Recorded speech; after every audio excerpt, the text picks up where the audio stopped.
Welcome in, everybody. Thank you for coming here. Shirley and I were just talking about our days and parking passes. And yeah, welcome on in. Neshku, Haku, Nilka. Come on in.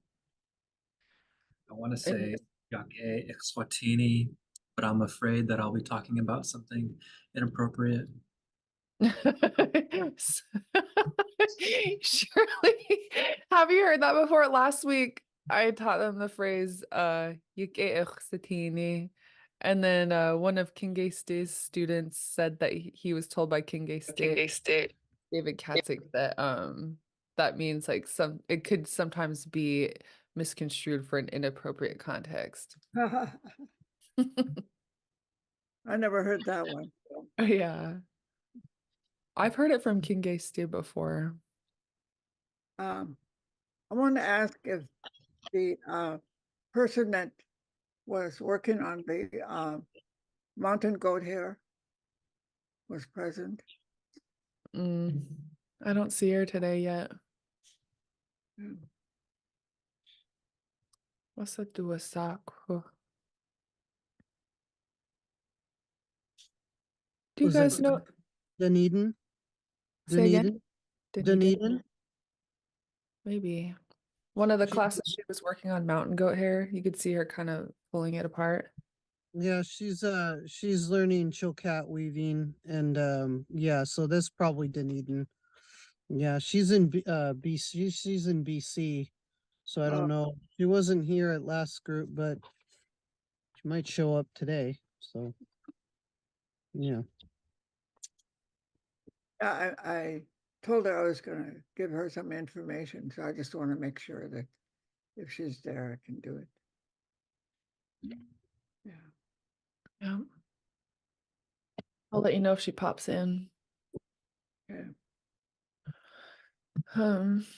Yug eich satini shtikat Johan yug eyata khwalqini ya yagitsa deich yagi ya yagi Tleiqa kajin kat yawachi yadis. It's good to see you all, and I feel good just looking upon your faces. It's the second day of the week today, and 30 days have passed this month. And before we hop into our practice for today, are there any questions Or comment. or comments? Yeah.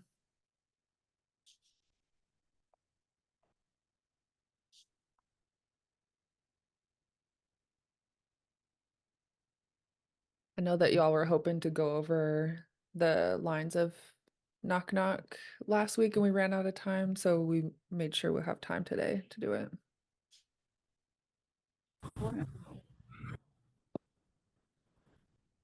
There's no questions. We'll I guess jump I do have one. I missed the last two classes, so just what it is that you may have discussed if you weren't going through knock knock, what kind of fun things did you do? Yeah, so last week we went over a couple phrases. It's good to see you for one person, and for multiple people. And the way I teach pronunciation, you'll see it today for our knock knock lines, but we drilled each part of the phrase just to dial in our pronunciation a little better. And what else did we go over, guys? We listened to the resource Lingit Class, which means hear it in Tlingit. It's an audio CD phrase book. So we went over how to use that resource online. And all the recordings are on the Tlingit and Haida Central Council YouTube channel for these classes. If you would like to watch them, you're more than welcome. And welcome to class. Thank you for coming. Yeah, we went over, made a plan for the whole month of February. So if that's going to be made available for you to look at to make your plans or have questions about it. Yeah. Yeah. And just want to add one thing too, that like we talked about, the goal was getting as close to speaking like our elders as possible. And we listened to some of the I can't remember the name of the person, but Johnny uh Mark. yeah, the way that he was speaking, and I just personally found that very like helpful, and um like that's my goal personally. So gonna Mm. finish. Ah, okay. So yeah, Shirley, just to fill you in, last week I shared with them that for me, I'm kind of a stepping stone. When you start learning Tlingit, I'll teach the way I pronounce it. It's kind of maybe like a school version or a textbook version. It's kind of more similar to English. But then I try to share recordings of people who Tlingit is their first language and fluent speakers and elders, so that we can always be trying to bridge that gap to sound like authentic Tlingit. Mhm. Okay. Ganatish. Yeah.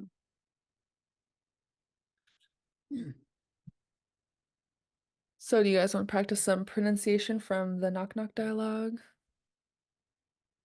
Okay. Okay. So I'll take you through the lines, and then after we do them, we'll ask Shachsa Nikik for feedback. And the first one, repeat after me. Adu sawa.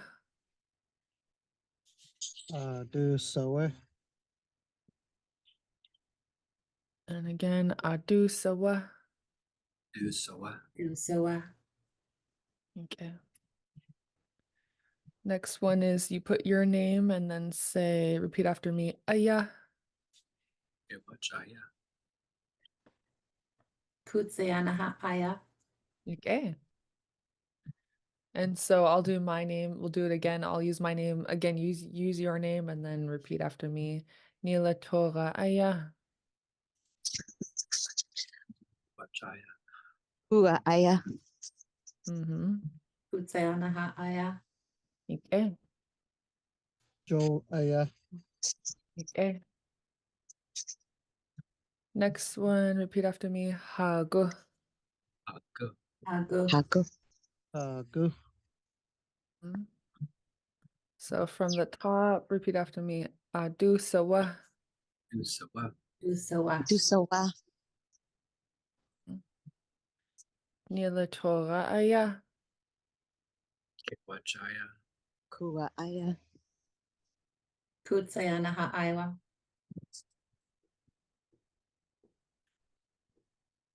Hago. Go. Hago. And I'm over announcing because I want to focus on the vowel lengths here. And then we'll practice it more. So we have a long a, ha, and then a short high and g. So one more time, repeat after me. Ha, g. Hago. Hago. Aga. Yeah. It sounds Okay. oh, I Uh, sounds good, you guys. Gunatish. And so this phrase, I'm going to say the whole thing, just do your best, and then we'll break it into components later. But for this one, just take a breath, relax, and just do your best. Repeat after me. In. Ewachat. Leokhat. Huasin. Mhm. Click. Oh, it disappeared. Go ahead, Joel. Sorry. Click. Hat. In. Okay. And now we'll break it down by word. So everyone repeat after me. One Leok. more time. Leok. Yeah, this W tells you to round your lips, even if it occurs at the end of the word. It changes the sound of that underlying K. And it's important because it changes the meaning of what you're saying. So let's do just this ending sound, the underline K and W. Repeat after me. Cool. Nilatoga, I think your Audio settings are cutting out the K Oh. sounds. Oh, thank you. Okay, let me fix it. I'm not sure if mine are on either, actually. Okay. Okay, I just If you don't add the W to that word, it's a pretty close word to a fingernail. Mm. So you have to make sure you do that. Purse your lips around the K. I'm bringing you fingernails instead of berries. Yeah, I brought you my fingernail.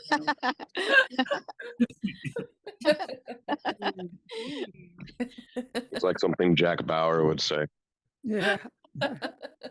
Are they manicured? Are they well manicured nails? That makes a difference. I can appreciate some well manicured nails, man and female. So the old man would say, "Patlekuzi." What what is that? That means that is really surprising. Amazing. But thoughtful the gesture. That's only to let you know how important the W is. Okay. Okay. So let's do that. I fixed my audio settings. So let's do that sound, just the ending sound again. Repeat after me. Oh. Cool. Yeah, I kind of vocalized it so you could hear. I'll do the vowels now, starting with the high tone EI. Repeat after me. Iq. Yeah, Ew. Ew. And then the whole word, repeat after me. Tleq. yeah.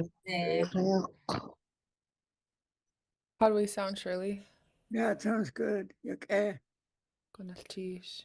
The TL sound, Mhm. sometimes, I don't know, sometimes I struggle with that a little bit. Just, it seems really subtle between. It's really a strange thing about the L when I was stressing so loudly and that the L is voiceless. When the L is combined with a T or a D or another letter, then it's a regular English sounding L. Uh, Yeah. But you make sure you say all the letters. You have to hear the TL. Yeah. that's the first time I've ever heard that the L is like a vocal L when it's combined with another consonant. Yeah. Okay. Let's try it again. Tleq. Clear. Okay. Gonaltish, Shirley. Yeah. Next word that we'll work on right now is repeat after me. Khwase'in. Khwase'in. Kwase'in. And what does this period mean in the middle of the word? Start the sentence. Full stop. Mm-hmm. Yeah, it's a glottal stop. It tells you to stop the air in your throat. So let's do this sound starting from the SI. Repeat after me. Sit in. Mm. In. In. And then the whole word. Khwase'in. Kwase'in. Kwase'in. Okay. So that's a carrying word. It means carrying either a lot of small things like berries or a spillable liquid, something that could spill. You use a specific handling verb because of the way you have to carry it to be careful. And so if you want to add to here, I brought them to here. Repeat after me. Hat khwase'in. Kwase. Kwase'in. Khwase'in. Mm-hmm. Again, hat khwase'in. Hot. Hot. Khwase'in. Kwase'in. Okay. And the whole phrase, tleq hat khwase'in. Clear. Kwase'in. Khwase'in. Okay. Next line, fruit cocktail cup bananas teen. Fruit cocktail, Fruit coffee. cocktail, ka, bananas, teen. Mm-hmm. This underlying K is pronounced in the back of your throat. For this, this word means and repeat after me. Ka. Ka. Uh, Little farther back in your throat. Try to think of like the way when you hear ravens talking, that sound that's kind of farther back. So one more time, repeat after me. Ka.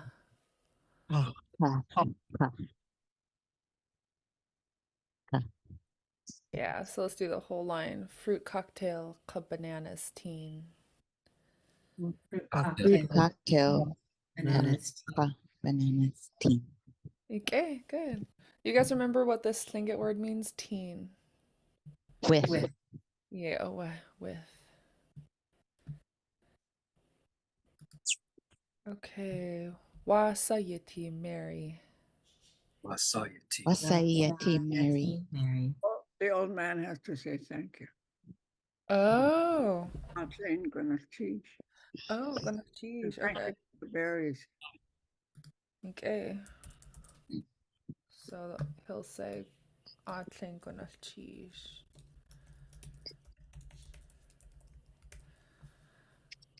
So add it in here.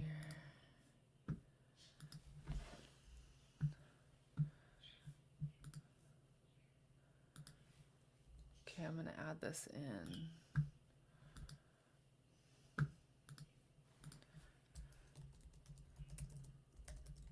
Okay, good. Atlen gonna cheese. Okay, so back to our pronunciation. Repeat after me. Atlen gonna cheese. Atlen gonna cheese. Yeah, I heard your guys' Lingit L and it sounded really good. Sometimes beginners will skip the L sound, but I can hear you pronouncing it and you sound good. So let's do it again. Atlen gunal cheese. Atlen gonna cheese. cheese. Good. Wasayiti Mary. Wasayati. Wasayati Mary. Wasayati Mary. Wasayati Mary. Yeah, wow. So a phrase you may have heard before is wasayati, and you would have an I right here. Since we're talking about Mary and I'm not asking how are you, I'm talking how is Mary. The iyati changes to yeti. So this phrase means how is Can I Mary? back up just a sec? Yeah. On that last slide, what was the first word? Oh yeah, thank you for asking. Shakhsaniki, how would you translate atlain? Great big thank you. I like that. Yeah. And when you said that you could hear the sound of the L, I thought the L was silent. Good question. Thank you for asking that. So the L in Tlingit is called a voiceless L. That's different from a silent L. Sometimes it gets confused. But all it means is that you're still making a sound, so you don't skip it, but you just don't use your voice box. So repeat after me this sound. Yeah. So in an English L, repeat after me in English voiced L. L. Oh. Notice the tip of your tongue was on the back of your top front teeth. You use the same placement, but instead of voicing it, you're just breathing out the sound. So repeat after me. Yeah. And then the whole word cheese. Cheese. Good. Does that answer your question, say Kuni? Yes, thank you. You're welcome. Thank you for asking. Goodness, sheesh.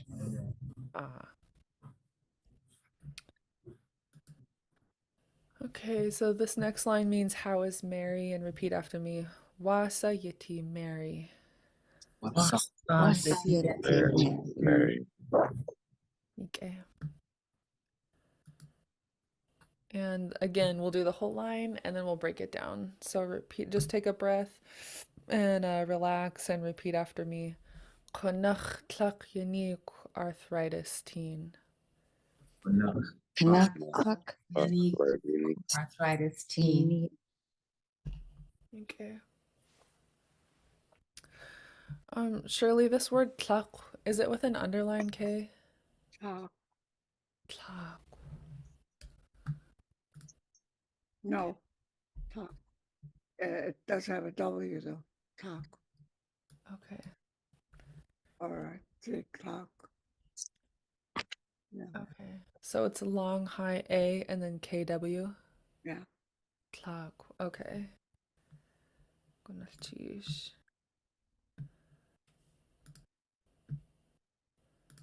Okay, I'm gonna fix my notes and then we'll go on.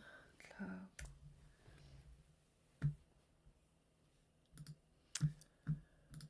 Okay, so let's do this one again. Repeat after me. Konach tlak yanik arthritis teen. Kanakak. Yes, need Yanti. arthritis teen. Arthritis teen.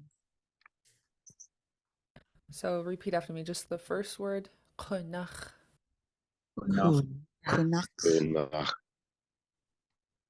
Sometimes the underline X can get replaced accidentally with a K amongst beginners.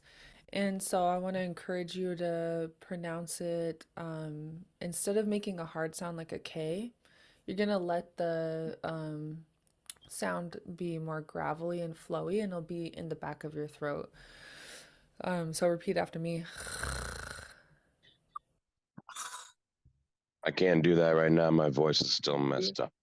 That's okay. Oh. Sorry. Sounds like snoring. Yeah, oh well. It helps to drink water too. Just so you have some, Yeah. yeah. I got a And lot like, of cough drops and tea. I've been coughing for 2 weeks, so I can't do the Oh. underlines right now very well. Ishan. Ishan. Iko ayachwen. I hope you get better soon. Ishan. Ishan. Okay, so for everyone else, let's practice it one more time. The underline X. Yeah. And the whole word, konach. Kunak. Good. I heard a difference there. It was good. And this word, yanik. Yanik. Good. This word means they're sick. Yanik. This word, konach, means really. So let's look at the dialogue and the translation. We'll go line by line now that you can see them all together. So first one is knock knock.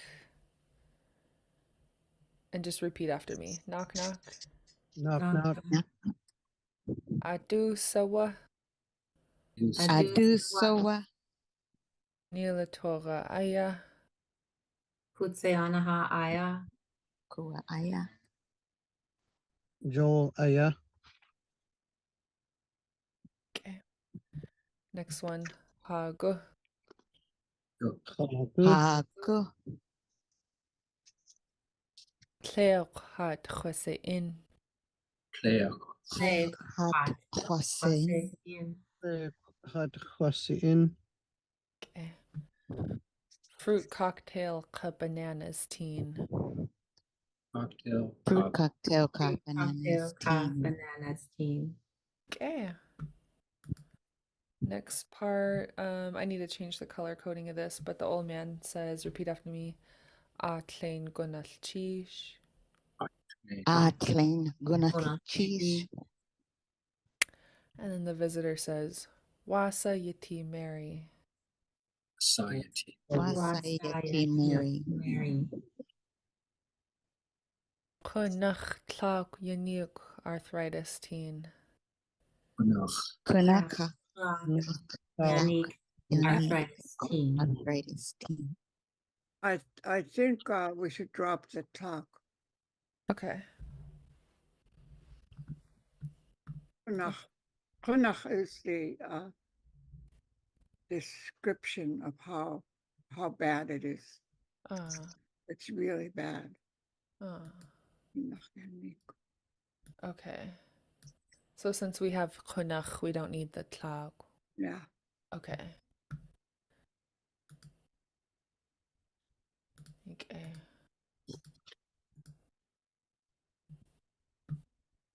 So let's take it out of this one. All right, cool. Perfect. And then the last line is repeat after me. Ishan. Sean. Ishan. Yeah. With a little more sympathy.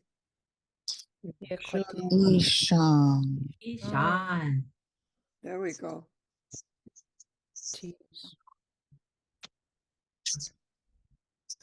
Any questions on the knock knock lines before we introduce the two next lines? Would you repeat the kunach, what that means? Yeah. So Means it's very, very bad. Is like too much, or it's really bad, or it's really serious. And it's a negative connotation. Yeah. in this phrase it is because they're talking about being sick.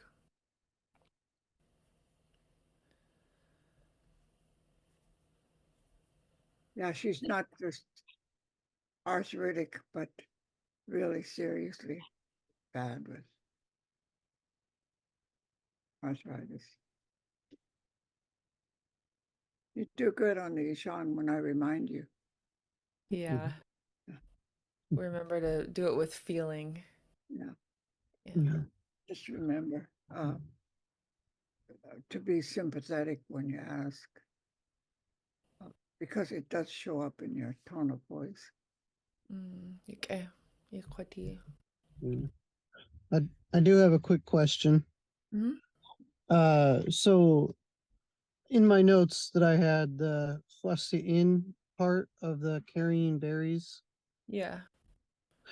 In my notes, I have it listed as that being carrying a liquid, but it sounded like it was also a term, or maybe I got it wrong, but a term for carrying maybe many small things. So I'm wondering, I don't know where I got the carrying liquid part, but is it interchangeable, or is that just a mistake? No, it's not interchangeable. Okay. I wonder where I got that. Okay. Well, go ahead. Carry something solid. It's hot tea. Okay. Yeah. Okay. That must have been a misinterpretation or something when I took my notes initially.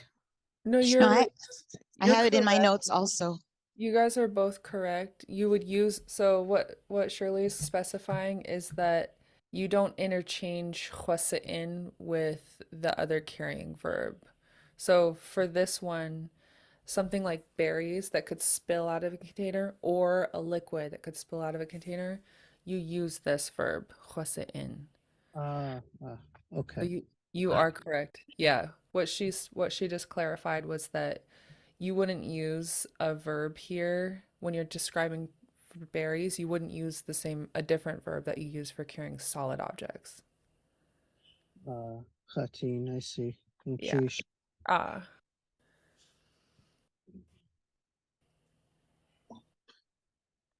Good question. Are there any more questions?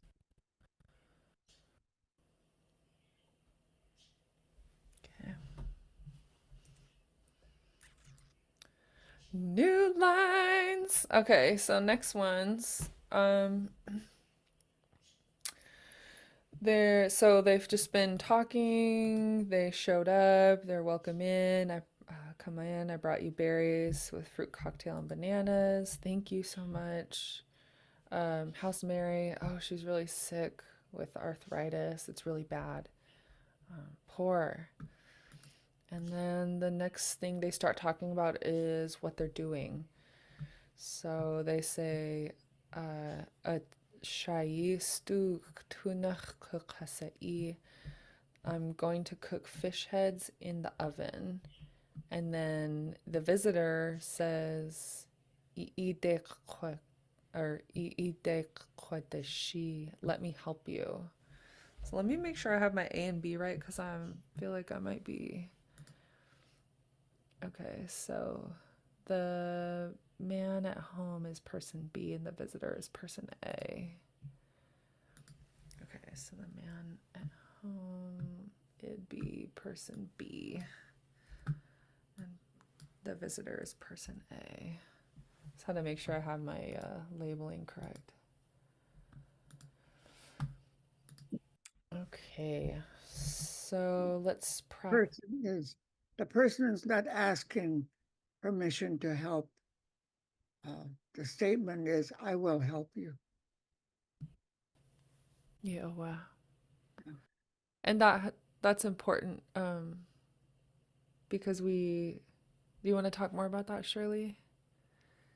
Yeah,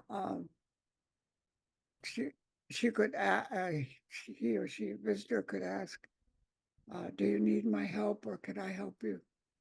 But that person can see to just help and just make a statement, say, I'm going to help you, and steps in to help. Yeah. Yeah.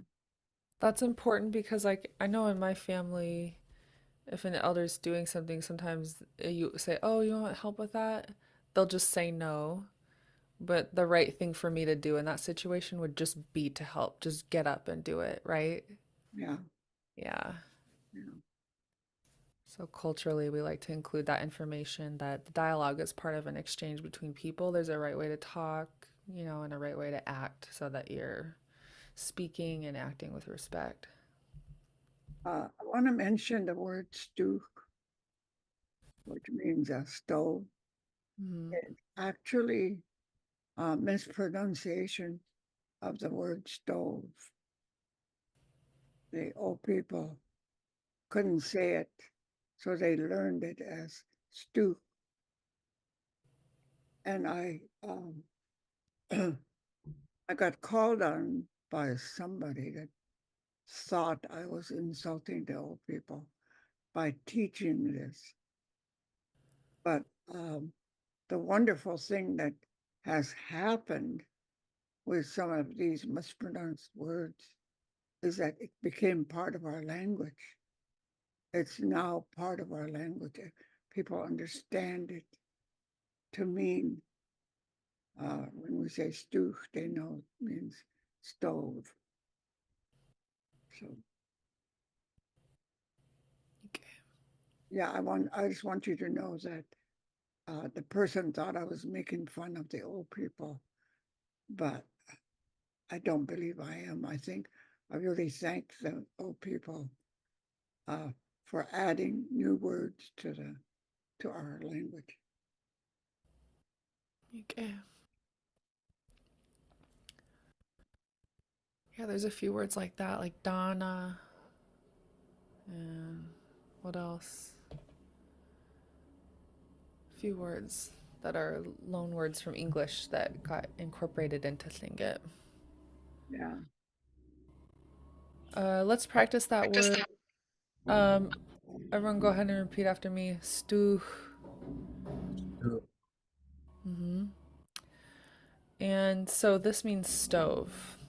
And then the next word lets us know we're talking about inside the stove. So repeat after me this word, tunach. Enough. And I need to check my spelling because I think that might be a high tone A. So I'm going to show you how I look up my spell check really quick. I like to do this in front of other learners so that you can see the resources I use and Yeah. how I do it. Kind of interesting in what terms like that tunach is used, because I also have known that it's a term that you use to go that's it's something is going through something as well. And I've always known the term as yik for in something, but I think it like depends on like it's sort of like in what relation to the thing. Does that make any sense? I'm trying Yeah. to explain myself, like because you're cooking something, so it's like going through a process of being cooked. So the tunach. Anyway, just a side note. Good point. Shirley, did you want to mention anything about that? Yeah, I I think that let's see, what was the other word he suggested? Yick. Yick. Uh, Yick kind of indicates like an open utensil, like a pot or a baking pan. Yick. Karnach is on top of the stove. That's a new term. I have did not know that yet. So Yeah. Tunach,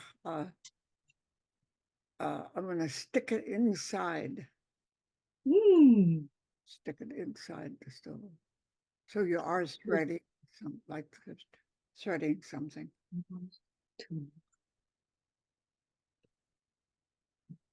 so let's repeat that word again. And it is a high tone A. So repeat after me. Tunach.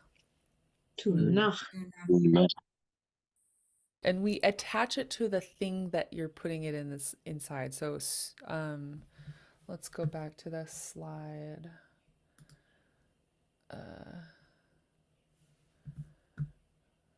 Where'd it go? One sec. Okay. So if you want to say through the inside of the stove or inside of the stove, repeat after me. Stuch tunach. Ah, yeah. And then I'll type up the other examples that Shirley shared so you can see them written. So if we have these guys. So the first one was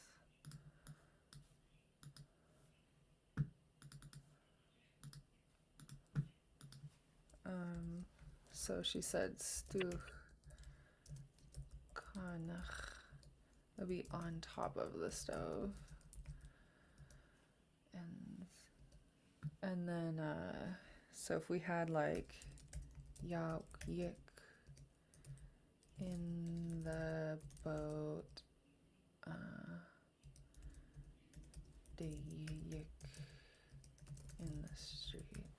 So other examples we just talked about were on top of the stove. So instead of tunach, which would be inside it, for an on top of it, you'd use this kanach.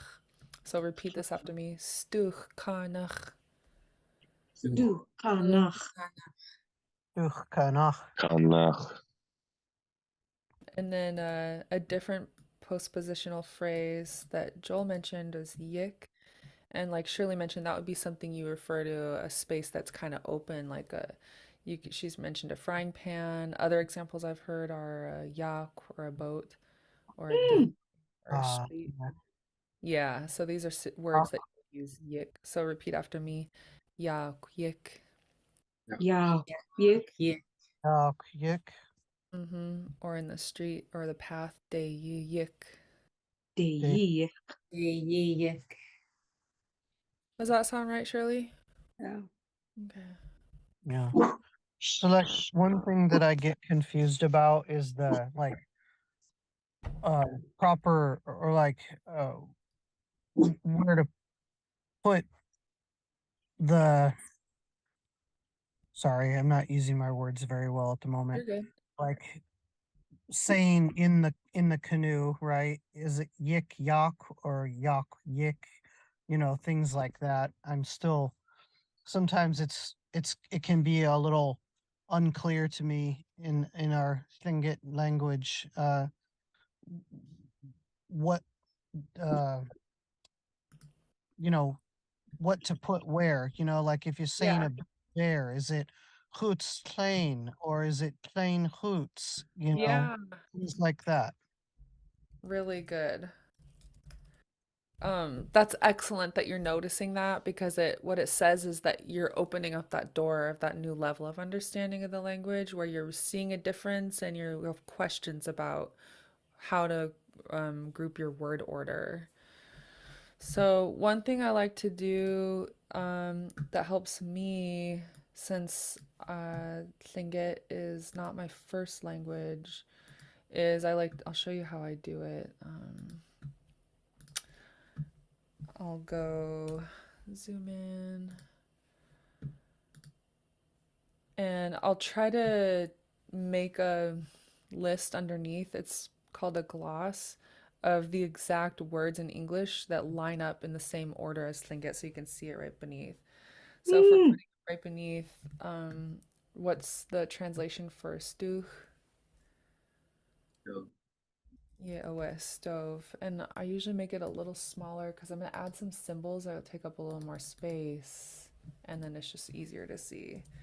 So for the spaces, I put a plus sign. And then what does kanach mean? Inside.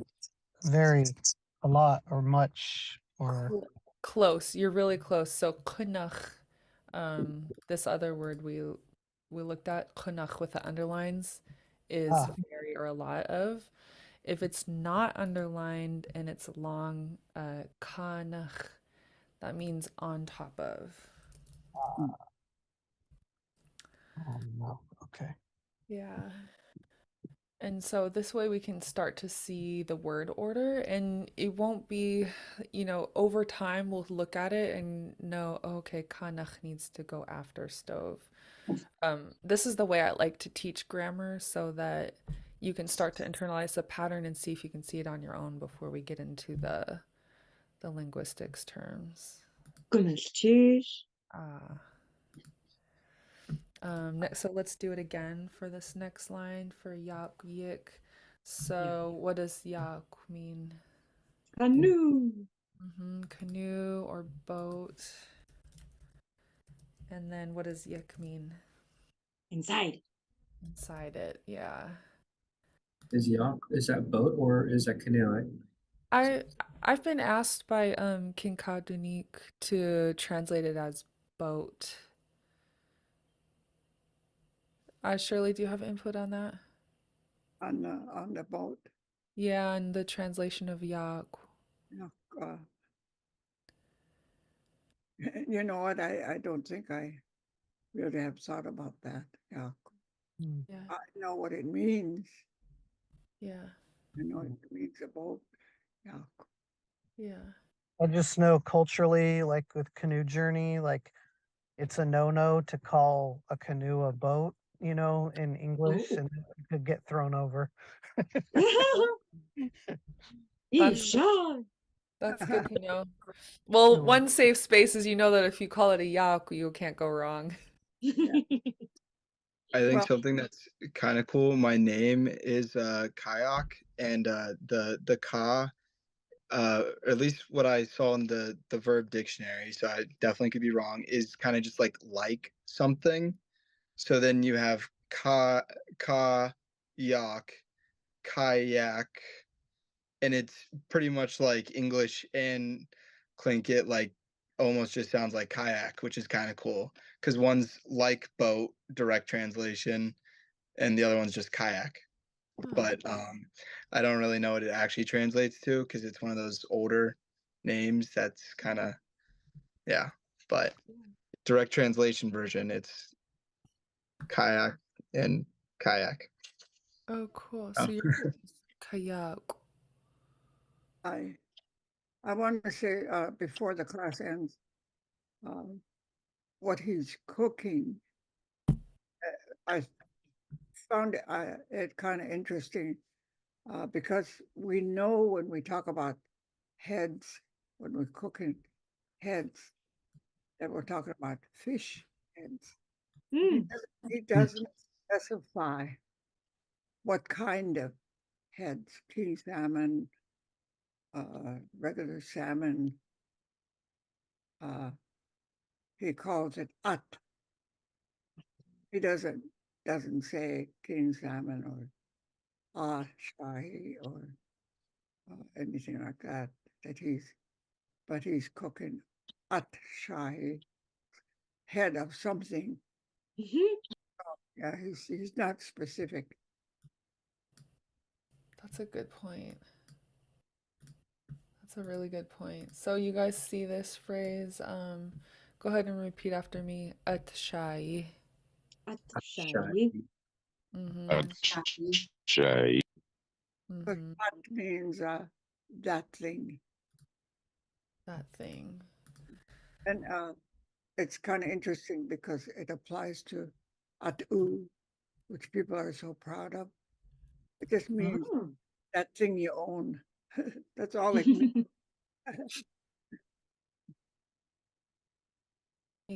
That's a really good point.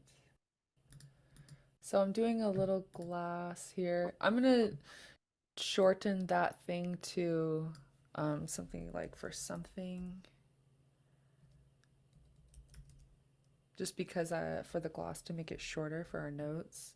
Mhm. But that's when you talk about body parts in Tlingit, they have to belong to something. You have to say what they belong to. You wouldn't just say heads. So if you're talking about them in general, like Shirley said, you would say that thing's heads. But culturally, we know we're talking about fish heads. Yeah. Cool. Good point. Okay, so then let's do the rest of our gloss. So stuch means what? So So Stove. And then tunach is what? Root or inside. Yep. And then so just by elimination, what's this last word mean? Kukasai.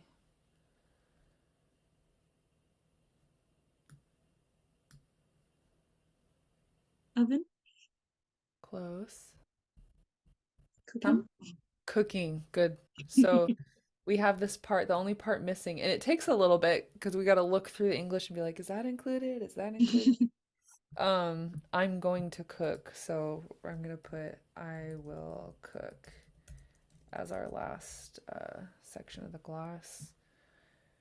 Some people like to color code these so that's a little easier to see, but main point for me is that you are putting the English right below the Tlingit if you are trying to learn word order.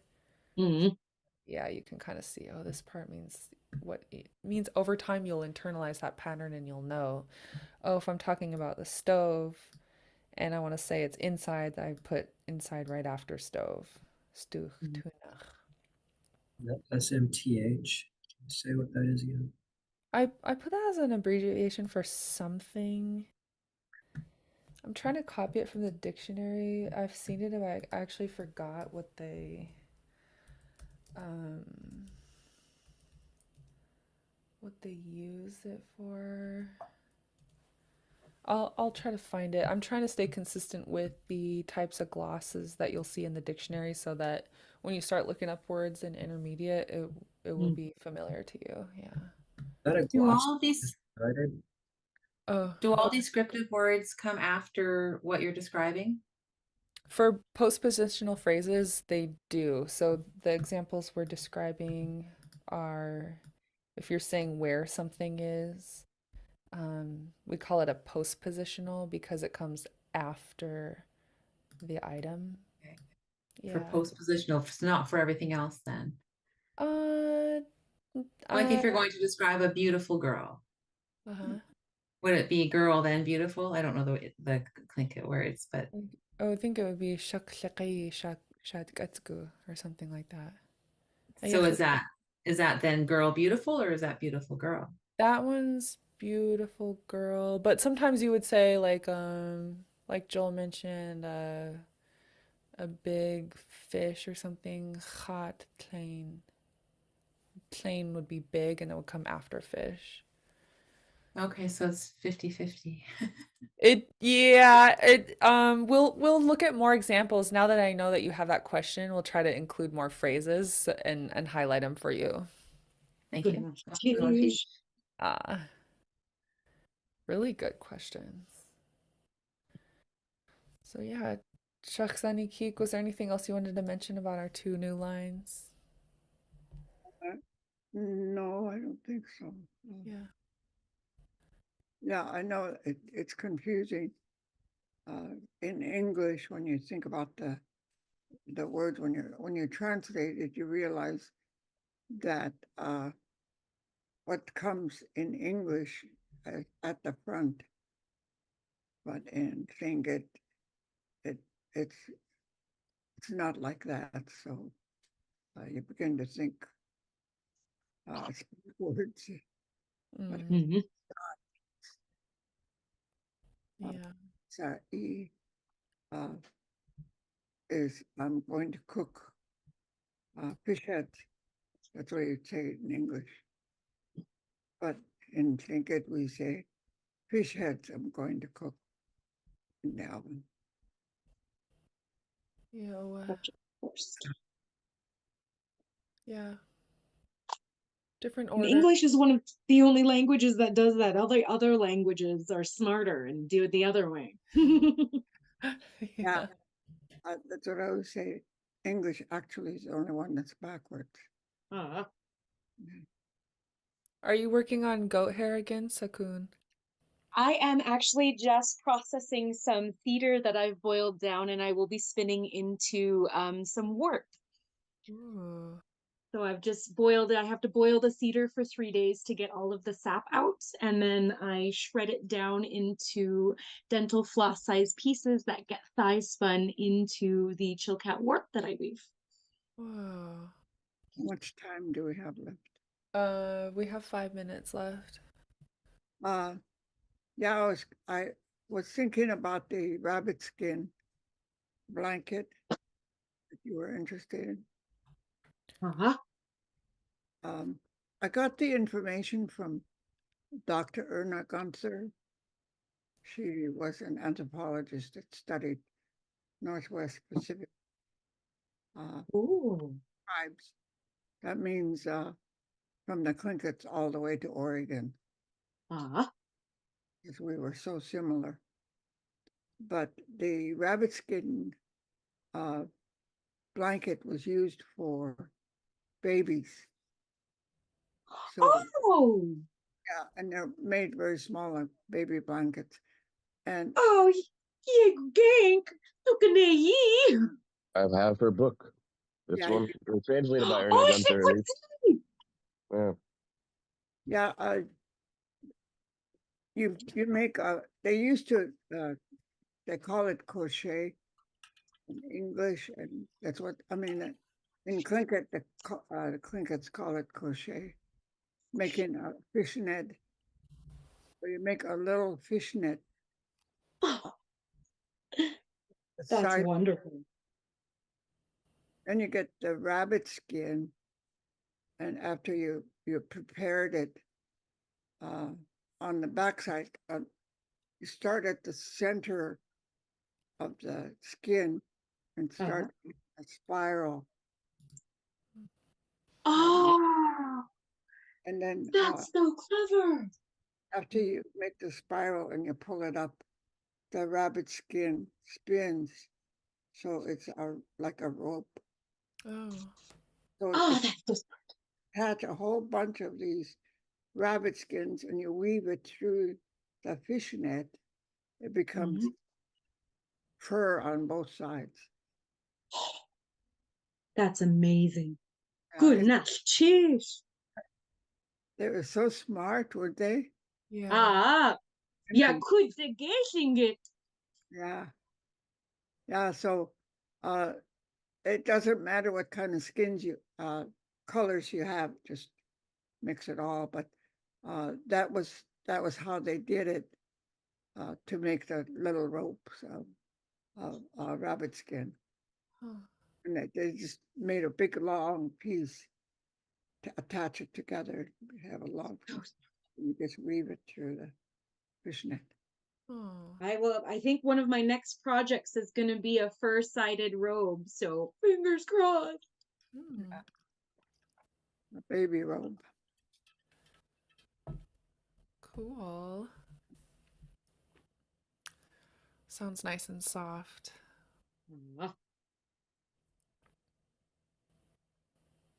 I'll bet it was really warm too. Yeah.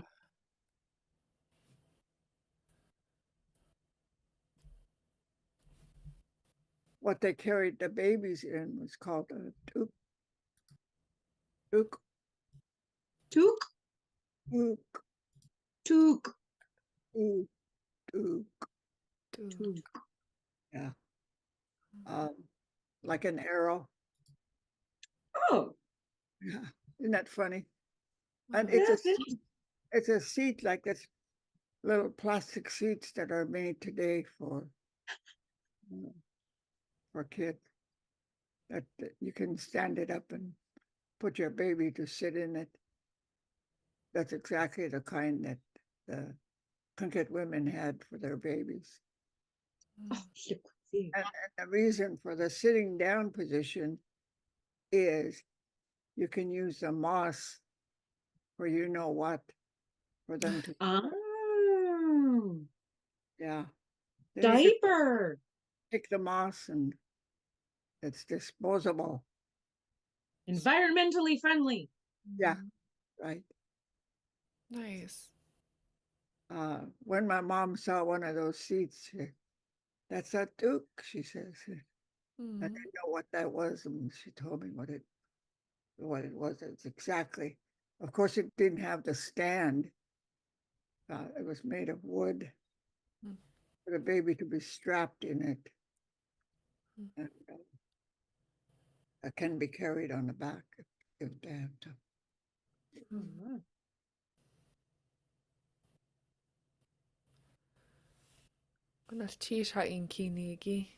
Yeah, and I used to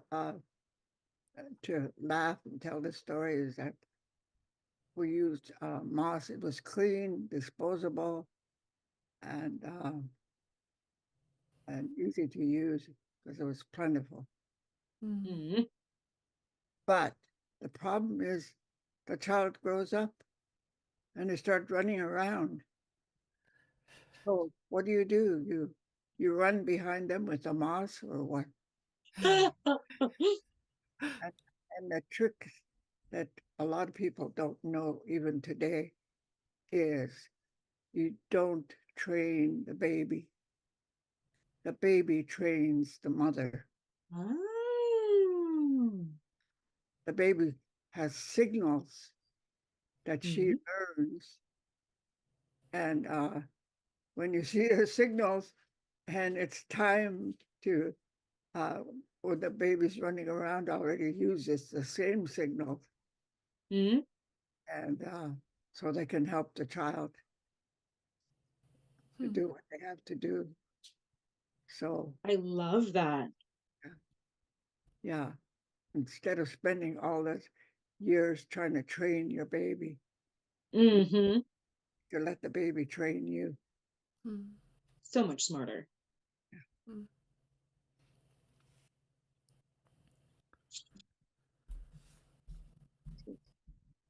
Tlachwasa yake gonna teach how inky nigi.